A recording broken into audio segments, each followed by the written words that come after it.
ஓம் நமோ பகவதே வாசுதேவாய. ஸ்கந்தம் 2 அத்தியாயம் 2. ஸ்ரீசுகோவாச்ச ஏவம் புராதாரணயாத்மயோனிः நஷ்டாம் ஸ்மிருதிம் பிரத்யவருத்ய துஷ்டாத் ததா சசர்ஜேதமமோகதிருஷ்டிः யதாப்யயாத் ப்ராக்யவசாய புத்திः சாப்தஸ்ய ஹி பிரம்மண ஏஷ பந்தா யன்னாமபிர்த்யாயதி தீரபார்த்தைः परिभ्रमं तत्र न विन्ददेर्तान् मायामये वासनयासयानः अतः कविर्नामसु यावदर्थः स्यादप्रमत्तो व्यवसाय बुद्धिः सिद्धे अन्यदार्थेन यदेद तत्र परिश्रमं तत्र समीक्षमाणः सत्यांशितौ किं कसिबो प्रयासैर्बाहौ ससिद्धे ह्युपबर्हणैकिं सत्यञ्जलौ किं पुरुदान्नपात्र्या दिग्वल्कलादौ सति किं दुकूलैः क्षीराणि किं पदिनः सन्धि दिसन्धि भिक्षां नैवाङ्घ्रिपापरपृत सरिदोऽभ्यसुष्यन् रुद्धा गुहा किमजिदोपदिनोपसन्नान् कस्मात् भजन्ति कवयो धनदुर्मदान्तान्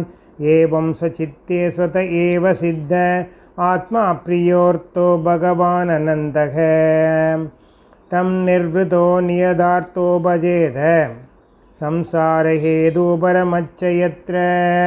कत्तान्त्वनाधृत्य परानुचिन्तां ऋते पशून् असतीं नाम युञ्ज्यात् पश्यञ्जनं पतितं वैतरण्यां स्वकर्मजान् परितापाञ्जुषाणम्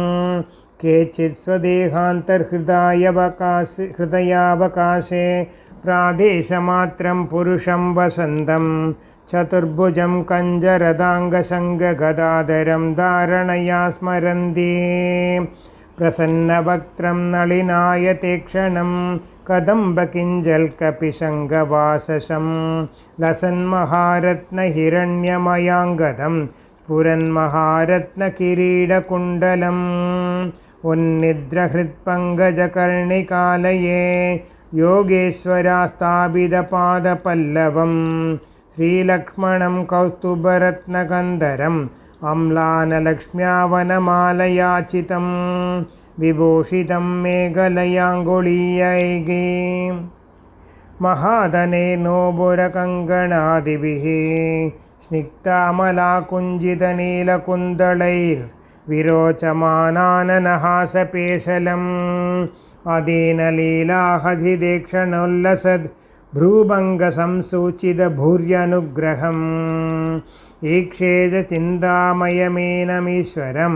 यावन्मनोधारणयावतिष्ठते एकैकशृङ्गानि धियानुभावयेत् पादादियावद् हसितं गदापृतः जितं जितं स्थानमबोह्य धारयेत्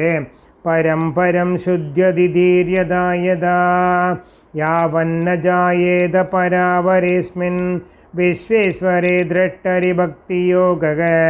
तावस्तवीयपुरुषस्य रूपं क्रियावसाने प्रयतस्मरेत् तिरं सुखं चासनमाश्रितो यदिज्यदा जिहासुर्इममङ्गलोकम् काले च देशे च मनो न सज्जयेत् प्राणान् नियच्छेन्मनसाजितासुखो मनस्वबुद्ध्यामलया नियम्य क्षेत्रज्ञयेतां निनयेतमात्मने आत्मानमात्मन्यवरुध्य धीरो लब्धोपशान्तिर्विरमेदकृत्यात् न यत्र कालो निमिषां परः प्रभुः कुतो नु देवा जगतां य ईशिरे न यत्र सत्त्वं न रजस्तमश्च न वै विकारो न महान् प्रधानं परं पदं वैष्णवमामनन्दितद्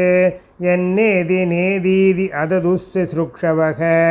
विसृज्य दौरात्म्यमनन्यसौहृदः हृदो बगुह्यार्हपदं पदे पदे इत्थं मुनिस्तो परमेद्यवस्थितो विज्ञानदृग्वीर्यसुरन्दिताशयः स्वपाष्णिनाभीड्य गुदं तदोनिलं स्थानेषु षट्सुन्नमयज्जितक्लमः नाभ्यां तिदं हृद्यधिरोभ्य तस्मात् उदानगद्योरसितं नयेन्मुनिः तदोनुसन्धाय धिया मनस्वी स्वतालमूलं सनगैर्नयेत् तस्माद्भ्रुवोरन्दरमुन्नयेत् निरुद्धशब्दायतनोऽनपेक्षः स्थित्वा मुहूर्तार्धमगुण्डदृष्टिः निर्भिद्यमूर्धन् विसृजेत्परङ्गतः यदि प्रयास्यन् नृपपारमेष्ट्यं वैहायसानामुदयद्विहारम् अष्टाधिपद्यं गुणसन्निवाये सहैव गच्छेन्मनसेन्द्रियै च योगेश्वराणां गतिमाहुरन्तर्बहिस्त्रिलोक्या भवनान्तरात्मनां न कर्मभित्तां गतिमाप्नुवन्ति विद्या तपो योगसमाधिभाजां वैश्वानरं यादि विहाय सा गतः सुषुम्नया ब्रह्मपदेन शोचिषा विदूदकल्कोद हरेरुदस्ताद् प्रयादिचक्रं नृपसैसुमारं तद्विश्वनाभिं त्वदिवर्त्य विष्णोः अणीयसा विरजेनात्मनैकः नमस्कृतं ब्रह्मविदामुपैति कल्पायुषो यद्विबुधारमन्दे अधो नन्दस्य मुखानलेन दन्दह्यमानं स निरीक्ष्य विश्वं निर्यादिसिद्धेश्वरजुष्टधिष्ण्यं यद्वैपरार्त्यं तदुपारमेट्यं न यत्र शोको न जरा न मृत्युगो नार्तिर्न चोत्वेगरुदे कुतश्चित् यच्चित्तदोदकृपयानिदं विदां दुरन्तदुःखप्रभवानुदर्शनात् ततो विशेषं प्रतिपद्य निर्भयग तेनात्मना भो नलमूर्तिरध्वरन्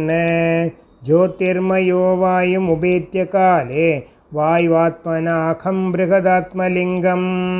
घ्राणेन गन्धं रसनेन वैरसं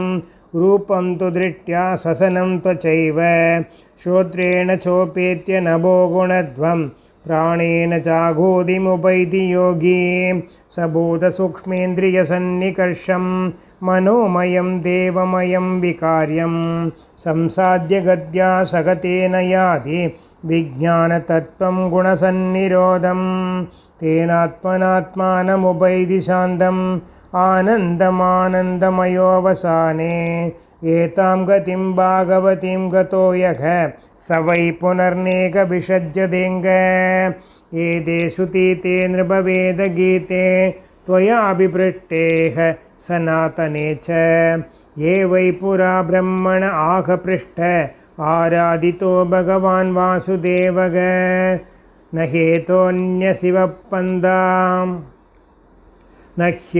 ह्यतोऽन्यशिवपन्दा विशदः संसुताविह वासुदेवे भगवती भक्तियोगो यदा भवेद् भगवान् ब्रह्मकास्न्येन त्रिरन्वीच्य मनीषया तद्यद्यवस्यत्कूटस्थो रतिरात्मन्यतो भवेद् भगवान् सर्वभूतेषु लक्षितस्वात्मना हरिः दृश्यैर्बुद्ध्यादिभिर्दृष्टा लक्षणैरनुमापकैः तस्मात् सर्वात्मना राजन् हरिसर्वत्र सर्वदा श्रोतव्यकीर्तितव्यच्च स्मर्तव्यो भगवान् नृणां पिबन्ति ये भगवत आत्मनः सदा कदामृतं श्रवणपुडेषु संवृतं